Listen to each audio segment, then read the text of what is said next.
Hello friends, welcome to food magic Bangla.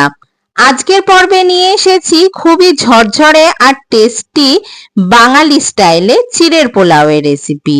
চিড়ের pulao বানানোর জন্য আমি পাতলা চিড়ে ব্যবহার করছি। পাতলা চিড়ে দিয়ে চিড়ের পোলাওয়ের টেস্ট খুব ভালো হয়।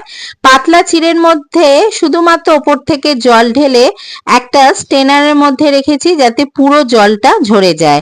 আর মোটা চিড়ে যদি হয় 10 মিনিট ভিজিয়ে তারপরে জল ঝরিয়ে নেবেন। আমি জাস্ট ওপর থেকে জল দিয়ে এইভাবে 10 মিনিটের জন্য রেখে দিয়েছিলাম। এখন দেখুন সমস্ত জলটা টেনে নিয়েছে, চিড়েটা ফুলে উঠেছে আর ঝরঝরে হয়ে গেছে। এবার একটা কড়াইয়ে সাদা তেল গরম করে দিয়ে দিচ্ছি শুকনো লঙ্কা, দুটো ছোট এলাচ, দুটো লবঙ্গ আর একটু দারচিনি ফোড়ন। সেই সাথে দিয়ে দিচ্ছি তেজপাতা আর এক মুঠো কাজু কিশমিশ।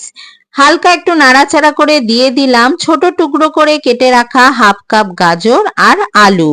সমস্ত কিছুকে হালকা একটু নাড়াচাড়া করে নেওয়ার পর অল্প একটুখানি নুন দিলাম, কারণ পরে বাকি নুনটা দেব। সমস্ত কিছু মিক্সড করে লো ফ্লেমে ঢাকা চাপা দিয়ে রাখছি 5 মিনিটের জন্য। 5 মিনিট পর ঢাকা সরিয়ে নিচ্ছি। মাঝে দু একবার আমি ঢাকা খুলে চেক করে নিয়েছিলাম যাতে নিচ থেকে লেগে না যায়। গাজর আলুটা সেদ্ধ হয়ে গেছে। ফ্লেমটাকে লোতে রেখে দিয়ে দিলাম সেই আগের থেকে ধুয়ে রাখা চিড়েটা দেখুন কত ঝরঝরে হয়ে ফুলে গেছে। দিয়ে দিচ্ছি আরেকটু নুন।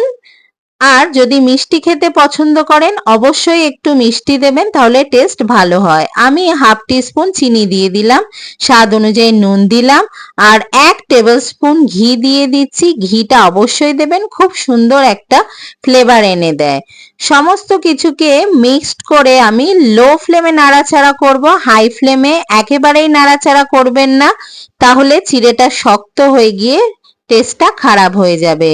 লো ফ্লেমে 2-3 মিনিট ভালো করে নাড়াচাড়া করার পর নুন আর চিনিটা ভালোভাবে মিশে যাবে আর ঘিয়ের গন্ধে চিড়েটা আরো বেশি টেস্টি হয়ে যাবে। এবার নামিয়ে আমি গরম গরম পরিবেশন করছি আমাদের আজকের রেসিপি, একেবারে ঝরঝরে আর টেস্টি চিড়ের পোলাও।